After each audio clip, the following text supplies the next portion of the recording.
大家好，王一博乌镇之行结束了，然而热搜才刚开始，王一博果然招黑体，一波未平又起一波。益田事件还没结束，乐华依旧沉默是金。结果现在，原本寻找心灵秘境香格里拉的王一博，再次掀起了另外一起乌镇事件，而且这次依旧不是他的问题，而是爱与被爱、粉与黑粉、买、拍联手制造出来的腥风恶浪。当然了，王一博的一个动作，算是成功点燃了舆论的导火索，让王一博的乌镇三宗罪终于被成功推上了热搜。即便乐华背后压稿的动作力度很大，但是压得住热搜，压不住寒心。那么谁寒心呢？赵丽颖的风吹半夏从线上热到线下，3句话也分别上了热搜，而且最后一句特别精准，仿佛用在王炸弟弟的身上也不违和。视角永恒359度，观点永恒与别不同的Shin万我这些天真的没少帮王一博操心，因为粉随正主变粉碎正主，极度低调变高调惹祸，这一连串的变化，任何人都会始料未及。那么原本的一派祥和是如何加速进入鸡飞狗跳的环节的呢？首先，王一博的乌镇之行结束了，一篇题为跟着王一博的脚步游乌镇的短文也随之大火了起来。这位小资作者的文笔虽然极简，目的倒是明显，特别是最后一句话还是带感，还是火了。这篇文章是这样的：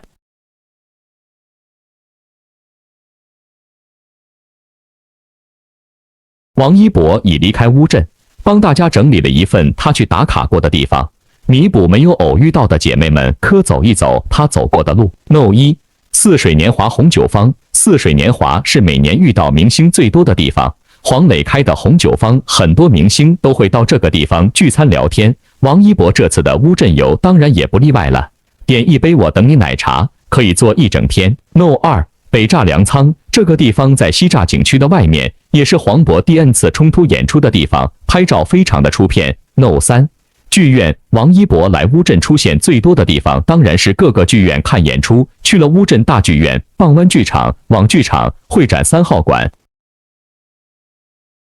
除了戏剧节，这些剧场是不对外开放的，各位姐妹可以去剧院门口打卡拍照，要数傍湾的青赛最，还有就是大剧院超级大的剧院，记得去打卡拍照。No 4王一博这次下榻的酒店在乌村道社，是一个新开的酒店，那里与西栅景区有一墙之隔，却是一个世外桃源，姐妹们可以去体验一下爱豆住过的酒店。照片为偶遇站在角落拍摄，并非跟踪拍摄。最后还是希望大家都理性追星，据说是把人堵到凌晨5点都不敢出来回酒店睡觉。明星也是人，还是希望大家给点私人空间吧。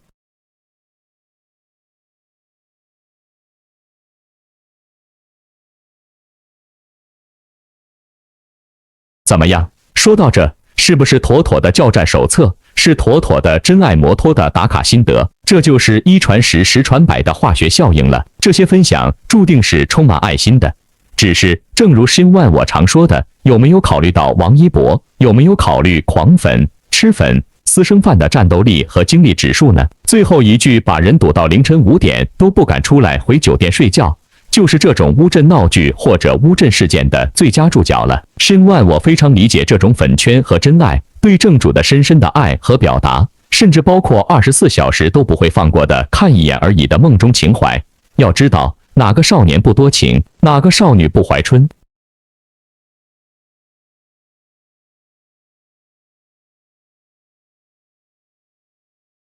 然而呢，王一博忍无可忍，激动出手的时候，任何镜头里面的、镜头外面的、乌镇里面的、线上吃瓜的，都是一片传播这些信息、分享彼此心得的小小的雪花。雪崩时，没有一片雪花是无辜的，就是这个道理。就像Shin万我常说的，爱如果不能进入王一博的内心，感同身受王一博的感受，那么这份爱是自我的，是自私的。因为王一博此行唯一目的就是低调，低调，低调。重要的事情说3遍。至于说真爱粉丝，摩托姐姐在出事现场的百般解释，压根都无法掩盖和解释。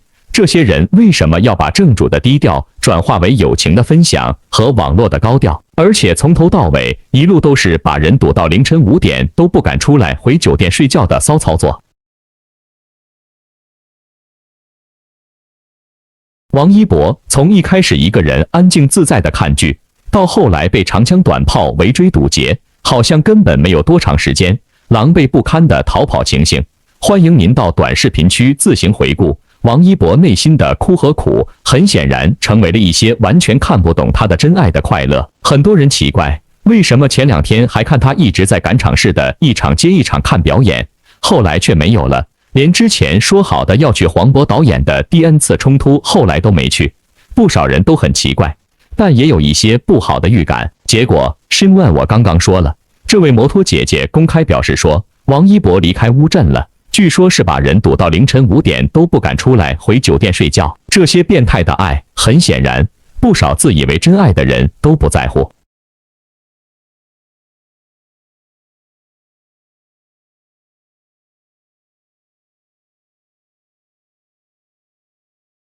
另外一些吃瓜的真爱也都在问，都把人堵成这样了吗？如果真如这位网友所说，王一博可太令人心疼了。这就是为什么遇到如果可以拥有一种特异功能，你希望是什么？他的回答一直都是隐身，因为几乎所有自以为是的真爱都彻底无视了他最真实的想法。隐身就是妥妥的一个人都不要知道。结果偏偏真爱把他狠狠地摔在了众人的面前，让乌镇事件彻底发酵了。当人们还在感叹王一博的影响力真大，喜欢王一博的人真多，对于他随之而来的也多了数不清的私生代拍，用各种层出不穷的跟踪追思手段获取他的第一手消息。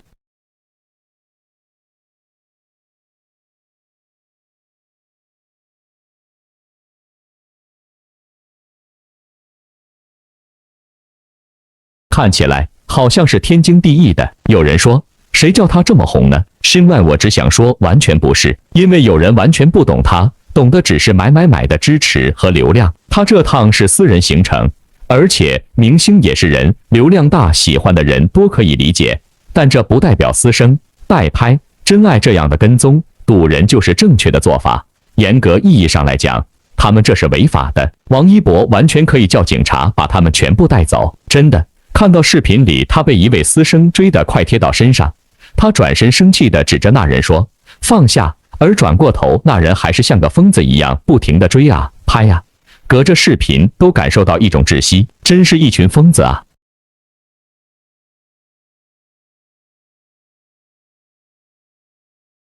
这就是别人眼中的私生代拍的形象。现在的内娱清朗的风暴，真爱的摩托姐姐依旧需要提醒自己，打点精神，理智追星，爱他就让他静静过好自己的生活，以更好的方式见面吧，而不是以爱之名的伤害。乌镇事件其实已经成为了2022年对王一博的最大的伤害，即便不少人不想承认，他们的眼里只有自己的私欲和窥伺。人世间爱有无数种，有单向的，有双向，当然多向的也有，有温良的，有疯狂的，当然搞事的也有。所以那些真爱的摩托姐姐抓着钞票冲向王一博的画面感，除了震撼就是难堪，是王一博的难堪，而且还是百口莫辩的那一种。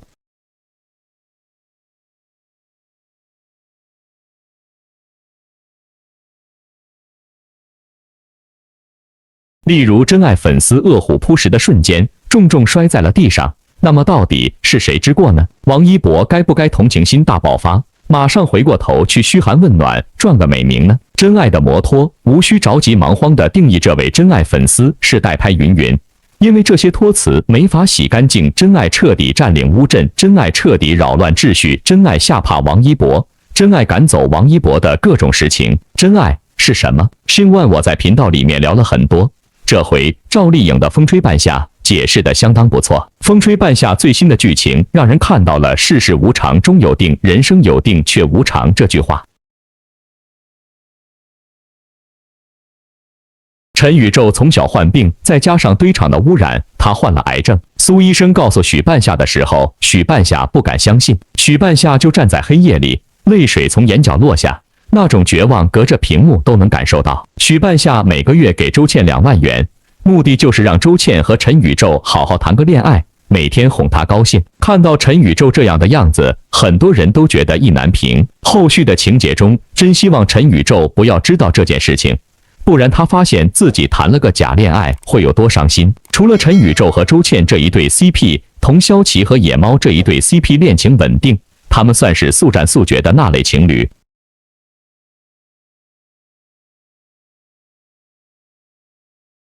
还有一对 CP， 冯玉和秦女士。冯玉和原配离婚后，他就和宝秦女士走到了一起，很快举行了婚礼。不过之前冯玉厂子一直在原配撑着，离婚后厂子效益越来越不好，秦女士开除了很多技术骨干。冯玉本以为遇到了真爱，结果他和宝真正在一起了，也是鸡飞狗跳。没想到还是原配好，往后冯玉肯定会后悔的。风吹半夏中的4对 CP， 一对你侬我侬，一对鸡飞狗跳，一对意难平。最主要的主 CP 相互暧昧。风吹半夏第16集的时候，许半夏和赵磊一起参加了冯玉和秦女士的婚礼。这个婚礼参加的不值得，要不是冯玉邀请，估计许半夏和赵磊也不会参加的。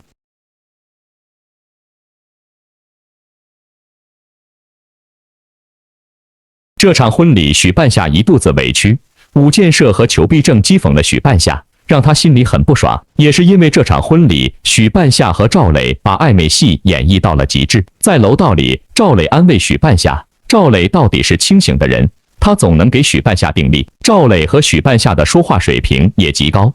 最终，许半夏妩媚的挑逗赵磊，赵磊也想给许半夏一个答案。在那些刚刚好的气氛中，两人就快吻上了彼此，周围已经冒起了粉红色的恋爱泡泡。结果该死的电话响起，吻戏没有成功。看到这里，很多人表示很遗憾，很想艾特一下编剧。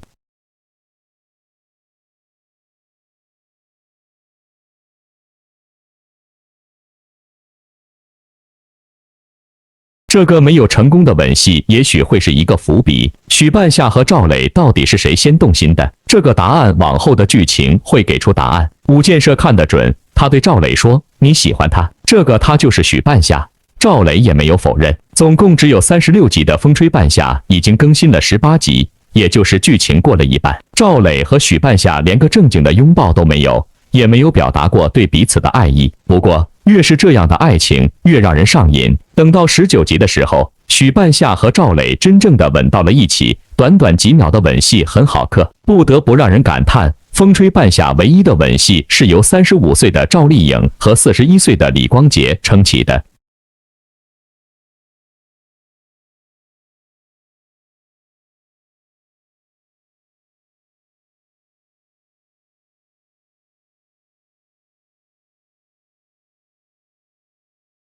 谁说成年人的感情戏没有张力？许半夏和赵磊这个吻戏画面堪称名场面。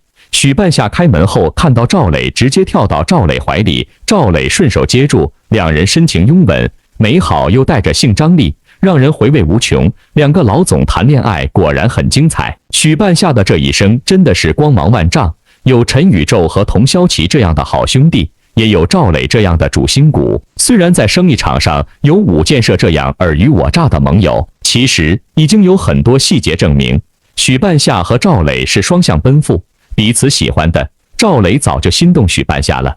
酒会中，许半夏替赵磊喝酒，赵磊打来暖心电话。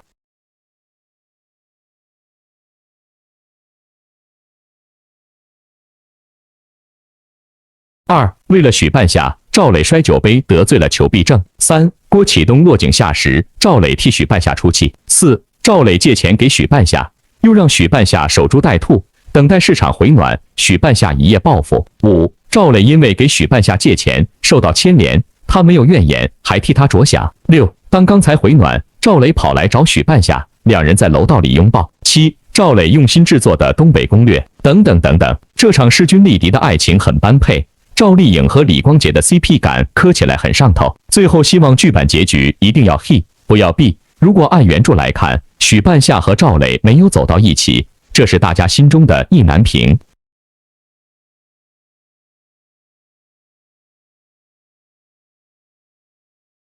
有时候真的是越不容易越让人慨叹。这次铺天盖地袭向乌镇，吓跑王一博的真爱，让王一博顺便捞到了3宗罪，一个是粗口，一个是动手，一个是扰乱市场，也就是门票从几十元被炒到了上万元。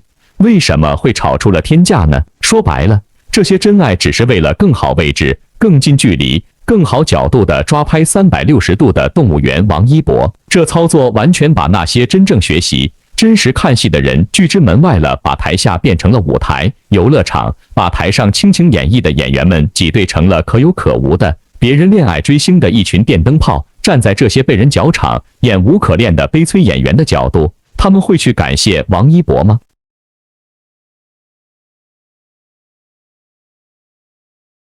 当然了，乌镇事件3宗罪当中，动手有视频，粗口没实据。毕竟现场太乱，背景音太杂，相信千里眼、顺风耳的刑侦专家也很难现场采样。而动手的一幕，欢迎大家到本频道的短视频区自行刷屏，仔细研究。这一刻可以看得出，双手插兜，一路逃避的王一博实在厌倦了背后狗皮膏一样碍手碍脚的成群的跟拍手机。他当时停顿了一下脚步，转过了头，伸出了左手，并弹出了食指，关键是成功露出了自己仓促而不满的表情。这一瞬间一气呵成的动作，明晃晃属于自保动作，警告意味明显。于是乎，这一幕成为了引爆网络的导火索。关键不是他伸出什么指头，爆了什么出口，关键是被人抓拍到了。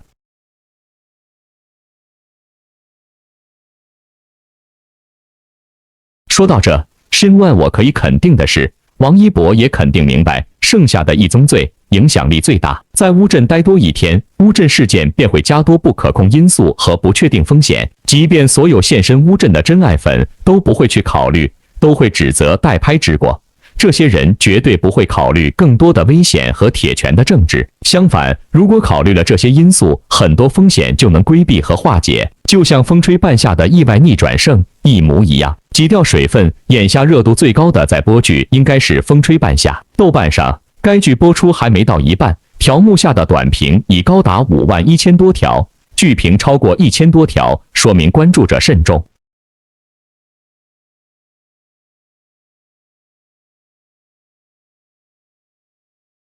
收视率方面，从12月1日数据看，《风吹半夏》也是一骑绝尘。在不少人看来，这部剧能有这么多人关注，能有这么好的收视成绩，是由2方面因素决定的。一方面是剧情曲折引人，冲突设置合理，不拖泥带水，不魔幻狗血。许半夏的成长主线始终牢牢占据故事中心位置，纵有旁枝末节，起到的也是锦上添花作用，不像有些剧演着演着配角成了主角。另一方面是演员演技过硬，能将观众的情绪真正带入到剧中人物身上。别人不说，就说女主赵丽颖、许半夏这个角色，在她的演绎之下，跟近几年她塑造过的大家闺秀盛明兰、心理医生沈宇、农家媳妇和幸福完全不同，足见一个优秀演员的功底。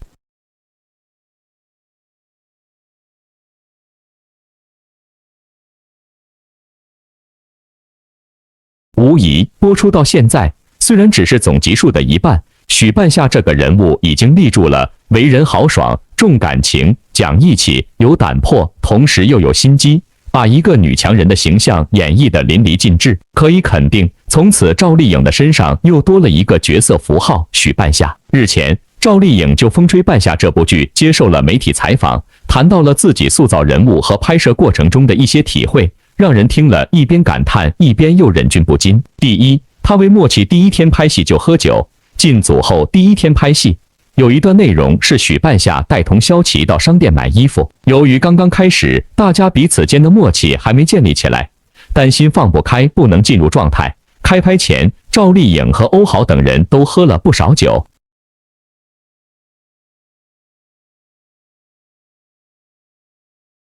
借着酒精刺激下的精神兴奋，两人不再拘束，很好地完成了这个桥段。大家也可以看到，剧中许半夏、童潇琪、陈宇宙这个铁三角配合得非常默契，他们之间的戏份根本看不出是在演，就像生活中真实的哥们姐们。其二，打欧豪是真抡巴掌。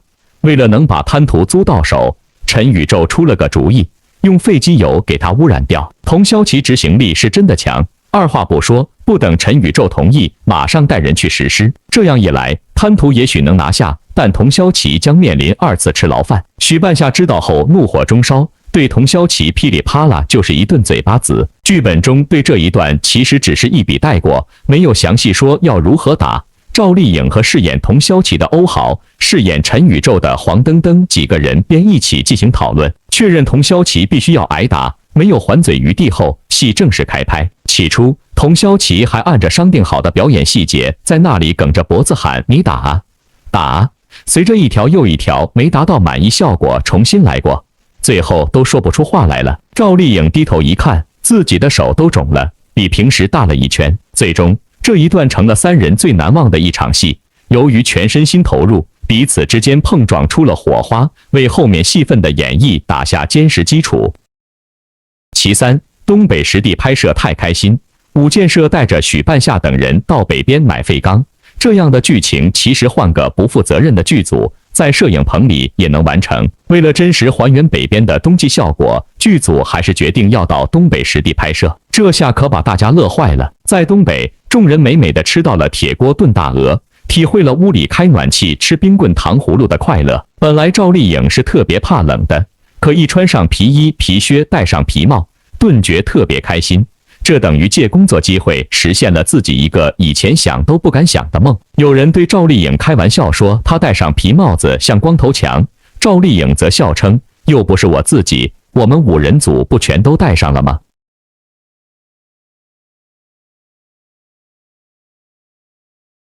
其次，申万我也感叹过，好玩过了。也就是赵丽颖父亲发短信告诉不要太入戏，刚进组，赵丽颖就接到亲生父亲发来的短信，希望你不要太入戏。原来当初拍《知否知否》应是绿肥红瘦，赵丽颖和刘军合作演一对父女，在剧中很不对付。盛明兰跟父亲说话总是阴阳怪气，结果赵丽颖入戏太深，拍完后回到生活中，将这种情绪竟然带给了亲生父亲。此次拍《风吹半夏》和王劲松合作，剧中又是这样一种父女关系，甚至比《知否》还恶劣，因而赵父担心这次这部戏的父女关系又不太好，怕女儿再次入戏，回到现实中跟自己说话又阴阳怪气，真是太难了。入戏浅了吧，观众说假；入戏深了吧，老爸受不了。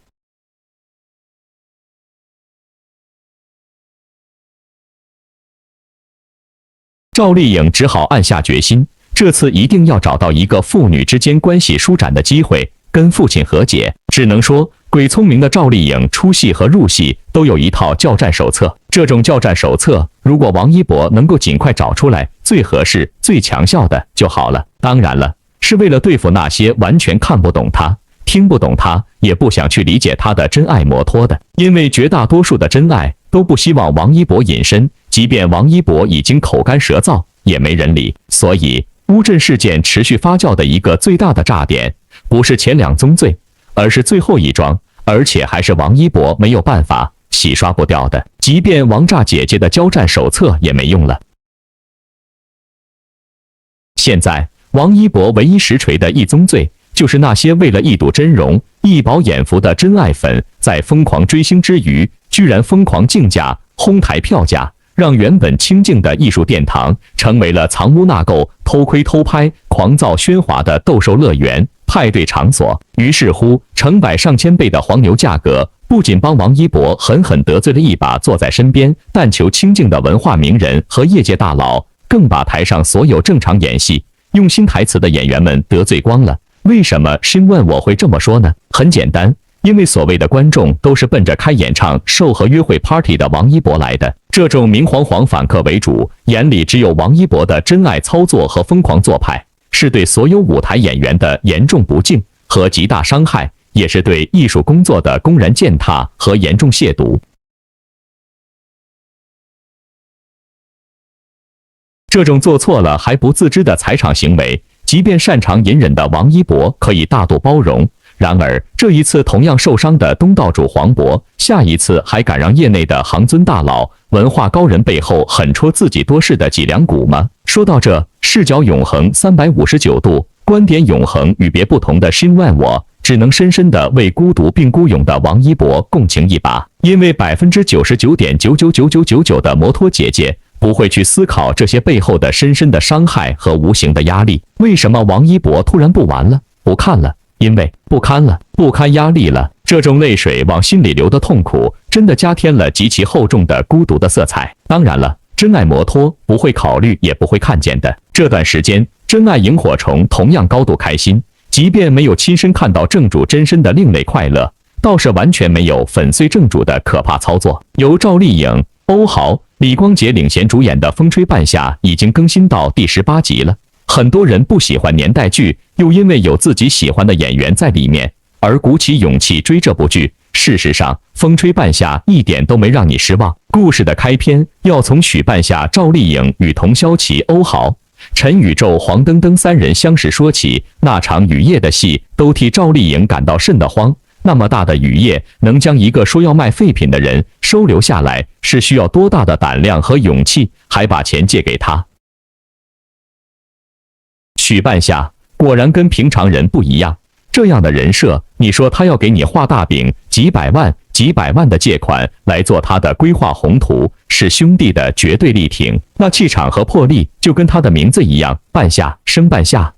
许爸给他起的这个名字里包含了太多的含义。许半夏的妈妈生下他就离开了，许爸把多年的怨恨都发泄在这孩子身上。在许半夏的成长里，独立和坚强已经习以为常，他甚至都觉得自己的父亲不喜欢自己。父亲重组家庭，许半夏并没有因此记恨妹妹的幸福生活，反而家里所有的一切生活开销他一直提供着。就算在自己遇到瓶颈时，父亲落井下石后，依然没有记恨父亲。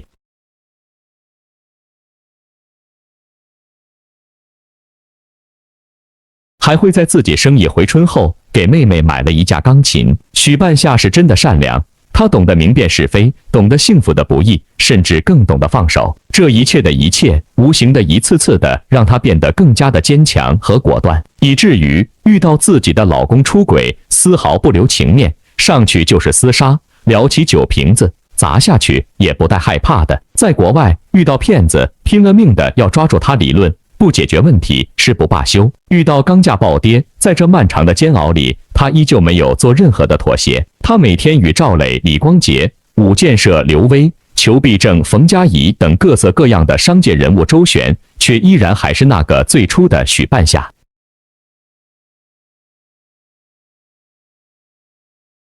对待婚姻，人间清醒。他在遇到老苏，一个优秀的外科医生，那么温暖体贴又会对他好的一个人，依然坚持了自己的原则，不会选择将就。在面对赵磊，他丝毫不避讳自己的欣赏和喜欢，敢做敢当。许半夏给人的感觉就是这样雷厉风行，我行我素，却不由得让人想靠近。不矫情，不做作，也没有自命清高，就这样一个普普通通的女孩，却在男人扎堆的钢铁行业里披荆斩棘，混得风生水起。在面对五人组再一次提到了关于竞标省二钢的事后，许半夏被激怒，扬言不再合作后，却被小人陷害，遭到起诉。面对盘问，永远一副临危不乱的样子，真的是能成大事之人必定有过人之处。这已经不是他第一次被人陷害了，算上在国外被骗蹲牢房那次，也就是春节在监狱里过的那次。你见他什么时候恐惧过？就连紧张都没有。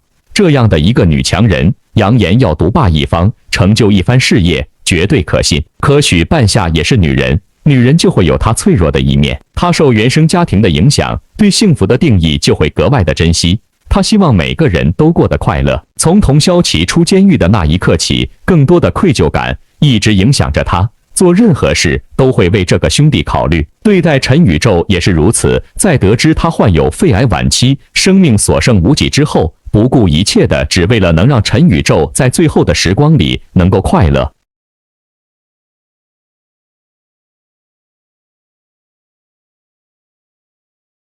而他的快乐就是周倩，所以他会出2万的薪资，威胁并包下周倩对这两个兄弟生死之交的情谊，已经无法用言语来形容了。陈宇宙长期在机油严重污染下的堆场工作，导致病情加重。他没日没夜地陪着许半夏度过一个又一个的危机，不辞劳苦。童潇齐也是带着他车队的那帮兄弟，拼命地赚钱，只为让许半夏能够在最困难的时候挺过去。说句不为过的，没有这2个兄弟，也就没有许半夏的今天。所以这份情谊，许半夏积压在心底，却又不得不强颜欢笑。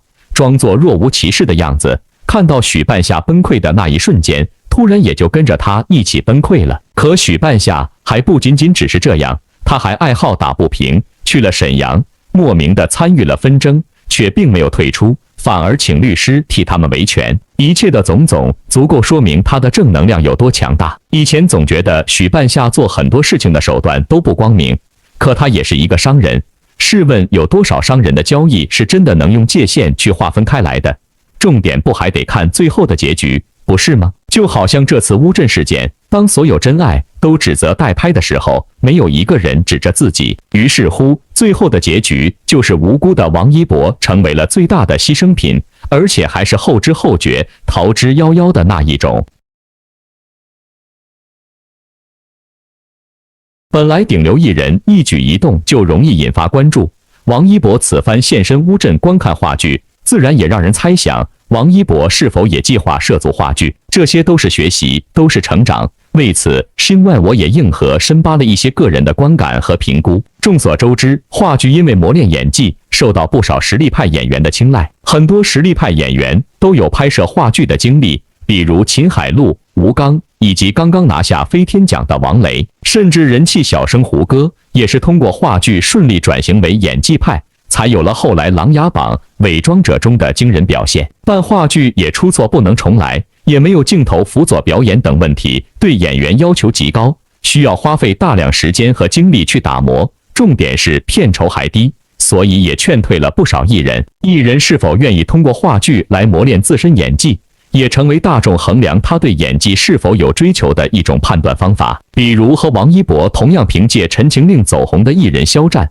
就因为参演话剧《如梦之梦》而被认为能沉下心来钻研演技，赢得一定口碑。不过，已经决定做演员的年轻艺人王一博，如果真能静下心，通过演话剧来锤炼演技的话，对他的发展也未必是坏事。毕竟磨刀不误砍柴工，业务能力好总是不会吃亏的。当然了，可能王一博也就是纯粹来看话剧而已，结果带着清静的心来到乌镇，却带着乌压压的心情逃之夭夭。有没有清醒一点的在地真爱，更深的思考到了这种极度悲催的背后呢？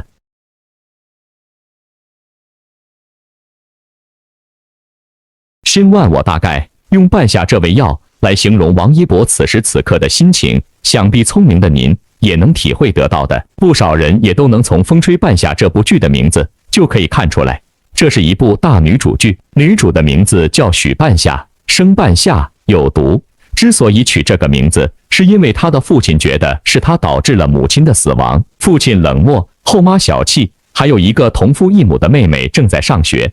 这些看起来好像是近几年大女主的标配，并无不同。但是这并不是这部剧的重点。这部剧最好的一点就是没有放大家庭矛盾。父亲冷漠，但也不至于整天争吵；老死不相往来，后妈小气，但是只要不在一起住，便也没有什么特别大的矛盾。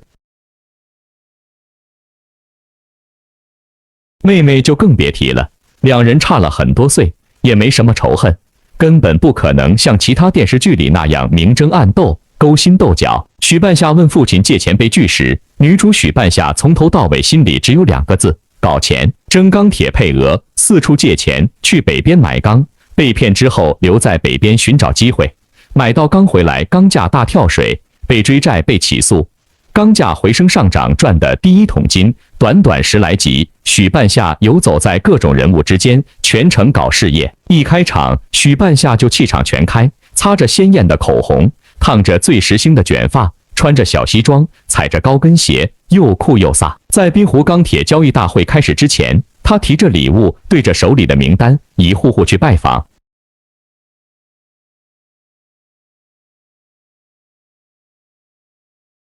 他对着每个老总笑脸相迎，唠着家常，拉拢着感情，活脱脱一个精明世故的女老板的模样。送礼拜访是女老板的绝活。到了大会上，她一个小女生和其他4个男人坐在一起，争着钢铁的配额。他们的老大是武建设，他说北边有5万吨钢铁，成本价只要350亿吨，而国内最低价也要1200。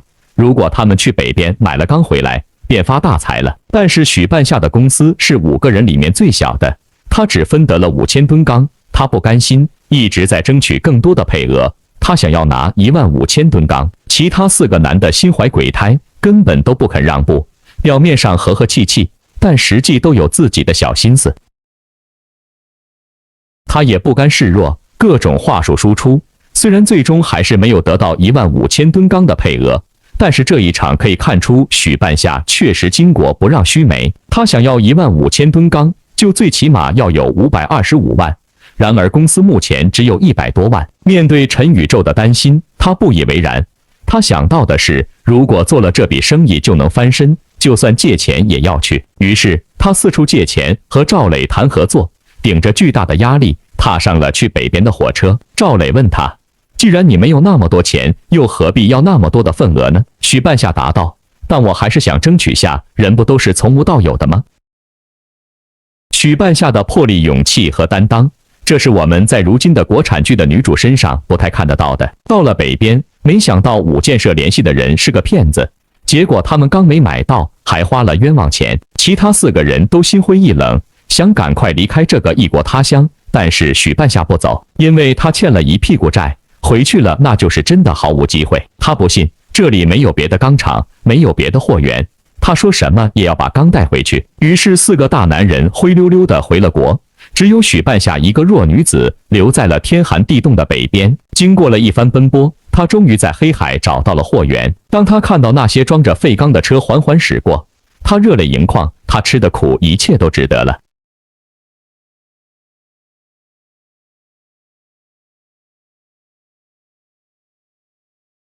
他这次回去真的能翻身了。真正的生意场上从来都没有英雄救美，也没有霸道总裁，只有一群商人尔虞我诈，阴谋阳谋，利益当先。要做生意，你就得适应这个规则，没有人会因为你是女生就会让着你，你只能凭自己的能力和智慧解决这一切，没有人依靠，你只能靠自己。正当他准备回来大展身手，扬眉吐气的时候，却没想到国内的钢价大跳水，钢价跌到了335。他不仅没赚钱，还亏了那么多。他之前为了建堆场买钢已经负债累累，全等着这批钢回来出手之后还钱，却没想到希望就这样破灭了。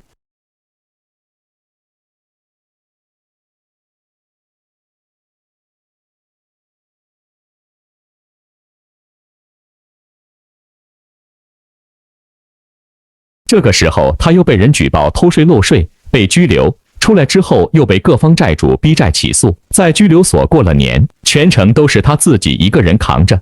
他没有女主光环，只有真真切切的拼搏奋斗。他虽然有陈宇宙和童潇琪的帮助，但那是因为他们是朋友，是一起开公司的伙伴，也有赵磊的投资。但是赵磊也是为了自己的利益考虑。苏国栋喜欢他，想借给他钱，但他拒绝了。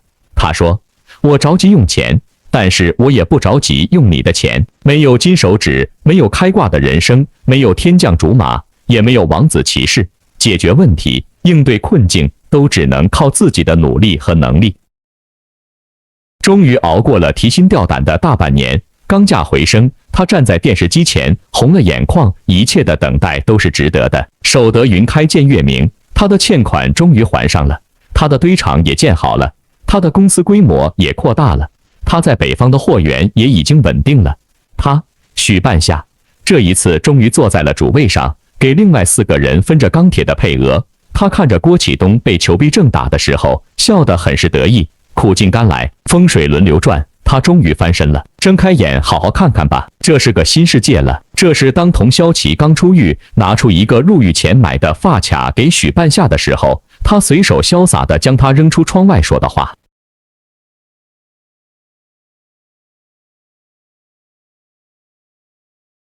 不沉溺于过往，永远向前看，勇敢无畏，敢想敢为，这就是许半夏，这才是大家想看的大女主。同样的，在心心念念的摩托姐姐的心里，王一博的勇敢无畏、敢想敢为的形象也是无可挑剔、心之所向的。只是王一博的内心似乎无人关心。王一博这次受邀参加乌镇戏剧节，这场导演演员交流的盛会，可以看到不同的戏剧演所传递出的艺术表达方式。其中还有赖声川、孟京辉、程耳、黄磊、黄渤等前辈和他一起观摩交流，相信王一博此行非常受益匪浅。如黄渤老师导演的第 N 次冲突小片段是一部装置舞剧。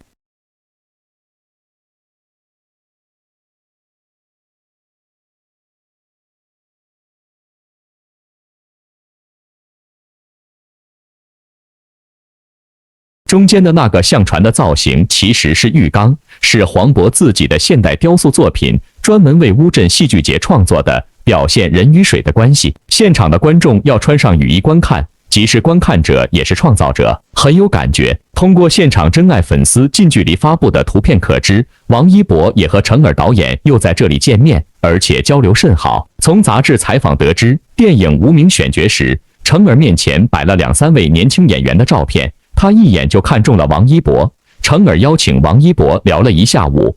谈话结束后，王一博成为了无名第一个定下的演员。程耳从不试戏，王一博也好奇为什么是自己。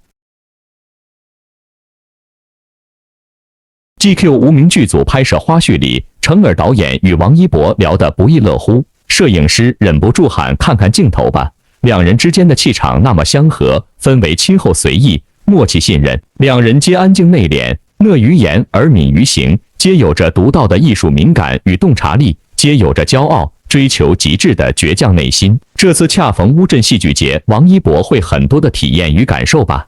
而遇千里马的伯乐也一定会很开心的传授与交流自己多年来的艺术思考。高山流水，人间幸事。而作为观众，在程耳导演的镜头下，究竟会是怎样的夜蜜呢？摩托姐姐的旗袍同样值得期待。即便这次程耳对蜂拥而至的真爱粉丝的疯狂，也是再次亲身领教了。之前他的告诫仿佛声犹在耳，您说对不？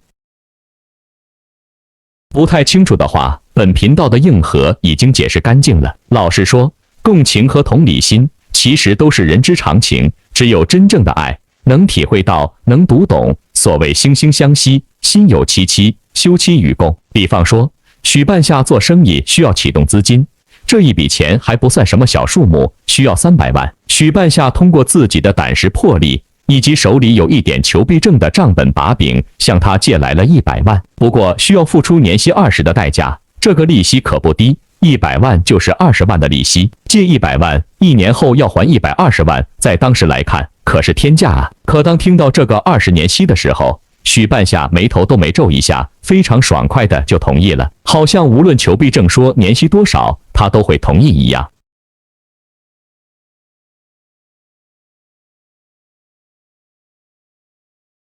从这个细节来看，要么是许半夏当时对年息20没有任何概念，没有深想，要么就是许半夏当时太有自信了，认为他借100万能够赚到的钱远远超过这个20万的利息。从剧情设定来看，许半夏当然是对于自己的项目拥有绝对的自信。许半夏向裘必正借钱，即使在没有账本的威胁下，通过讨价还价，裘必正已经准备借给他20万了。这里就已经能够看出许半夏在业内的口碑以及个人魅力。别说当时是90年代，就算是拿到现在2022年来看，找个人借10万块钱都不容易。100万在当时已经是个天文数字，可是距离许半夏心目中的300万还差得非常远。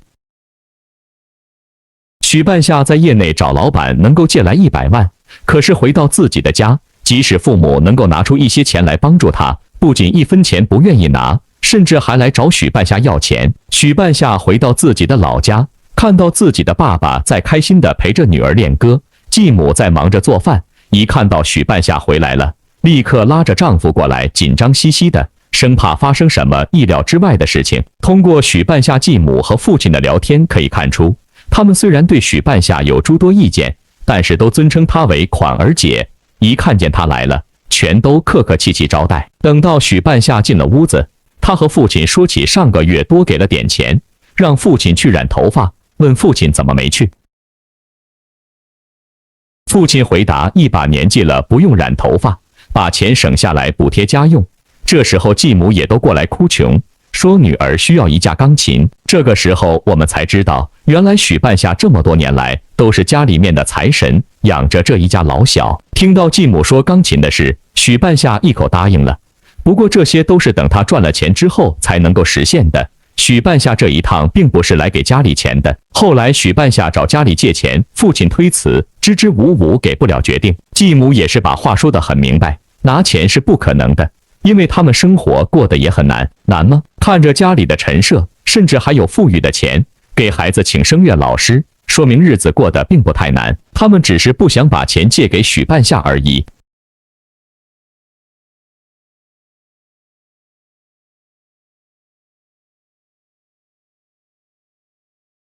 看到自己的父亲唯唯诺诺的模样，许半夏转过脸去，有一瞬间的想哭。他没让二人看出他的脆弱，没人看出他的眼泪在眼眶里打转。只有一瞬间，许半夏就换了副面孔，明确告诉父母，这个房子还是他的，房产证上写的是他的名字。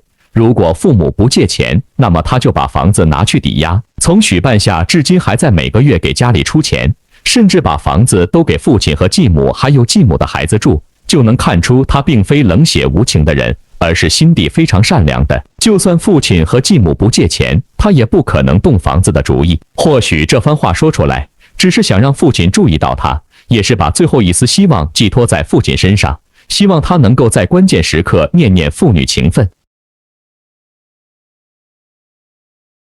父亲是动了恻隐之心，可是面子上却还是图这个借钱的利息。从许半夏走后，父亲和继母商量利息的事情，就能够看出他们是有钱借给许半夏的，只是不愿意帮他。后来在车上，陈宇宙和童潇启说起一件事情，是关于许半夏的一些身世故事，这也能够懂得为什么许半夏和家里关系那么差。陈宇宙说，许半夏的名字来源于一味名叫半夏的中药，这种药只能煮熟了食用，生的半夏是不能食用的，是有毒的。而许半夏的母亲就在生了半夏之后就去世了，所以父亲给许半夏取了这样的名字，就是在时时刻刻提醒许半夏，它是有毒的，是生半夏。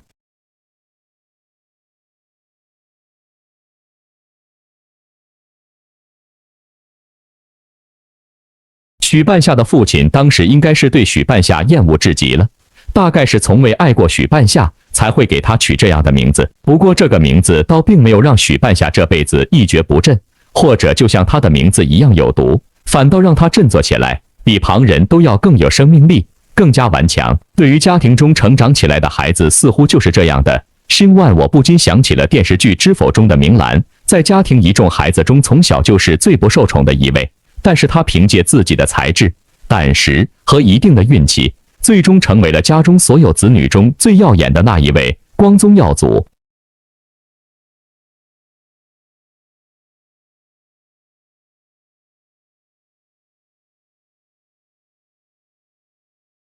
明兰没有遇到过危险吗？没有遭遇过挫折吗？太多太多。如果不是因为聪慧，不是因为运气好，不是因为她的细心，她怕是早早就丢了命。可以说，一部《知否》看下来，忽然懂得了很多事情。不要总是说都是命，也不要总是怨都是命。你不压在命头上，不依靠自己的努力拼一拼，搏一搏，命就会压在你的头上。就像《风吹半夏》中的许半夏，吃过了那么多的苦，经历了那么多非人的对待，甚至父亲都认为他有毒，可他从不这样认为，或者说他在某一天忽然想通了，不再在意别人怎么说，重要的是过好自己的生活。知否中老太太曾经说过这样一句话，现在来看风吹半夏也特别应景，无论男女，要想活得好，无非是一运二命三本事，还要三者能占其二，便可一生顺遂。许半夏的命不好，但是运气还可以，赶上了好时代，加上他身边碰到的有靠得住的朋友，有可以交心的人，有人愿意为他肝脑涂地，为他不顾自己的前途，许半夏把握住了，再依靠自己的胆识拼搏，也难怪她这样的女人最终会获得成功。从《知否》中的明兰到《风吹半夏》中的许半夏，这4年我们看到了一个小女孩蜕变成大女人的赵丽颖。这种蜕变不再是演出来的故作高深，而是有现实中的婚姻家庭，再到独立女性的内在独立与成长。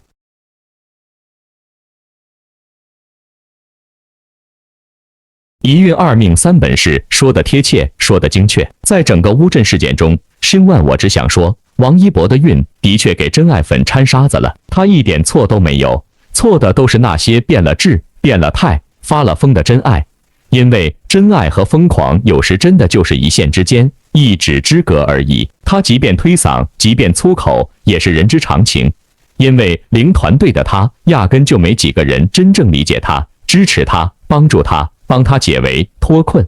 所以，正常人在巨大的压力之下，都会做出正常的反应、反抗和反常举动，这是人的本性，无可厚非。然而呢，真正制造了疯狂、困境和麻烦的真爱粉丝，或许回到家依旧是正常人，做正常事。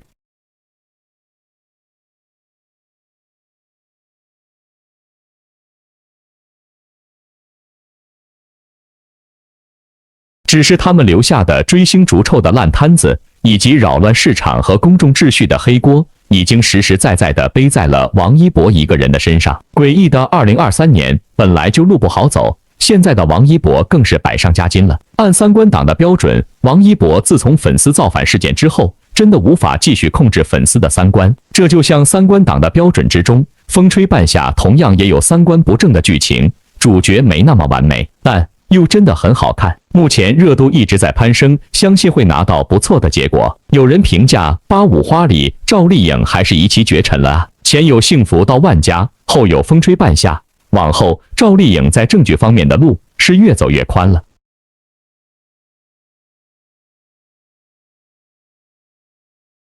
另一方面，照常有人在盯着她的脸找茬。风吹半夏里，赵丽颖饰演大女主许半夏。在90年代下海潮里，一群大老爷们拼杀的钢铁行业里，硬是白手起家，闯出了属于自己的一片天。那个年代，做生意都是野蛮生长，几乎全是男人们的天下。许半夏条件并不好，靠收废品起家，先是险些破产，又跟那群汉子竞争，最亲密的合伙人还因为做生意不幸患肺癌。许半夏不仅要面对市场变化，还要面对人生中各种变故，不断涅槃。他的出身也挺苦的，母亲难产去世，父亲给他取名半夏，因为这是一种很苦的中药。从此，父亲也恨上了他。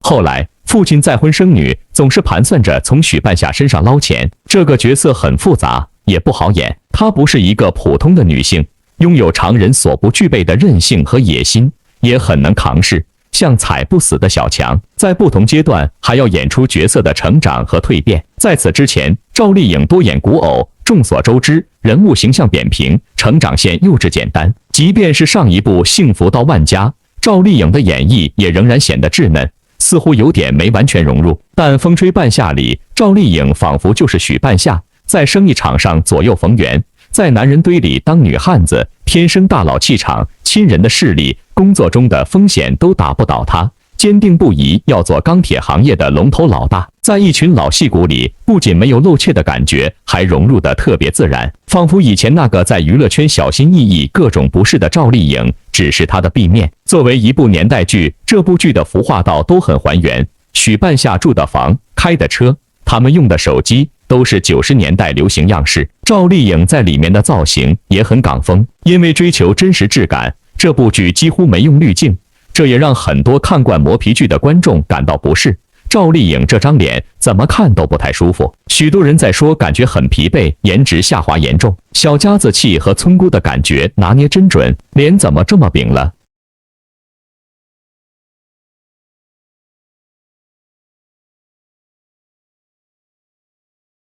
的确，有些地方赵丽颖甚至是素颜上阵，为了体现许半夏手搓后的状态，看起来很憔悴，脸也不比以前圆润饱满了。但正是这样的状态，才撑得起许半夏啊！一个一心只想往上爬，总是在刀尖舔血的民营女企业家，应该有一张元气满满、与世无争的大圆脸吗？90年代的穿搭，放在现在看，就是复古中带有村气，大气中夹杂着小家子气，有问题吗？因为这些问题给出一星，还说的理直气壮，是什么风气？当然，这样的情况早已见怪不怪。每次85花有什么新剧上马 ，XXX 状态这样的词一定会登上热搜。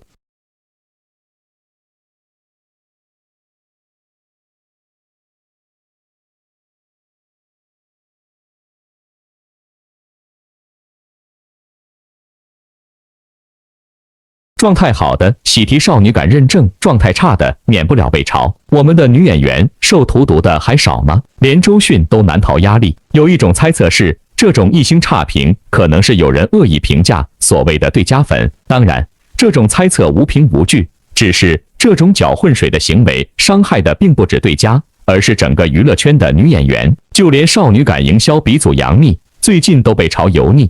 人都是要老的，都是会疲惫的，谁又能逃得过呢？不时尚的女明星原本做个好演员就够了，您说对不？女明星活在好看就是王道的评价体系里已经很久了。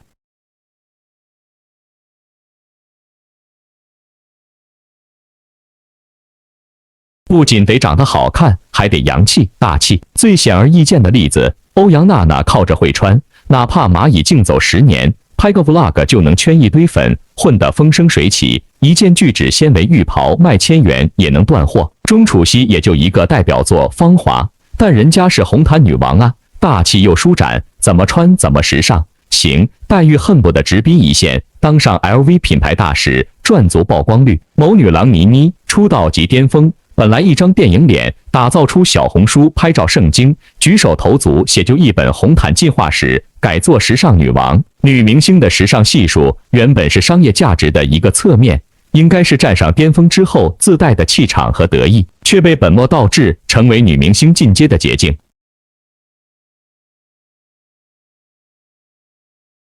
巩俐戛纳海滩照封神，是因为她身材好，拍得到位。难道不是巩皇作品傍身，自带气场，睥睨众生？而赵丽颖之前很不幸赶上了这个时代，因为出身农村，从跑龙套演起，赵丽颖自打出道以来，就一直不是一个合格的女明星，土味，不够大气，不时尚，不会说话。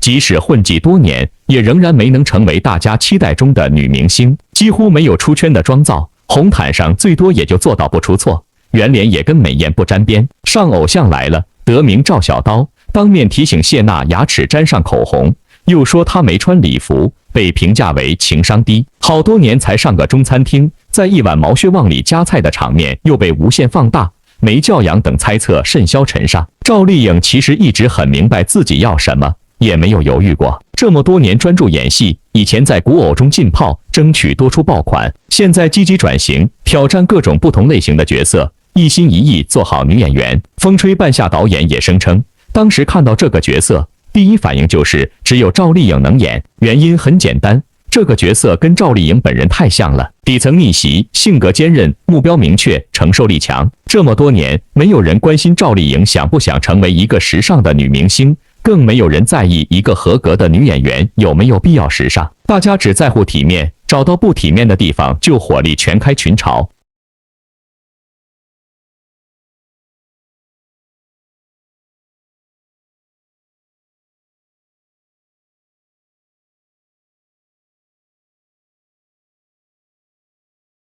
原本是时尚圈用来调侃明星的一些无关痛痒的评价，被观众进一步放大，成为摘不下来的标签。再回头看看那些曾经风光无限的时尚达人，还有声音吗？这几年时尚圈沉寂，以往热闹的红毯也越来越无聊，奢侈品也不再热火朝天，时尚不时尚的又有多重要？这时候，赵丽颖一心一意演好戏的执着才显得格外可贵。至于她身上的土气去不去得掉，吃饭的仪态是不是大方无余，对观众来说真的有那么重要吗？潮水退去才知道谁在裸泳。会演戏的女明星，只要活得漂亮，倒也不必都穿得那么好看。所谓苦尽甘来，总需时间。王一博现在同样需要时间去淡化发酵当中的乌镇事件。王一博的乌镇3宗罪终于被成功推上热搜之后，动作神速的乐华背后压稿的动作力度很大，但是压得住热搜，压不住寒心。这种寒心就是文化巨擘对王一博的看法和想法，因为所有的想不到都太让人想不到了。混迹娱乐圈的名人大佬，什么大场面没见过？只是行踪低调的王一博居然被强行高调，雪后安谧的乌镇居然被动物园化，这已经让所有与会的名人大咖都蒙上了大小不一的心理阴影，让这届文化盛会同样一道蒙尘蒙羞了。紧盯外在和皮囊的疯狂粉丝，空心真爱，通过各种大手笔的买货、抢票和砸场，明晃晃证实了自己有能力支撑得了整个的商品的世界。然而王一博的精神世界呢？可期未来呢？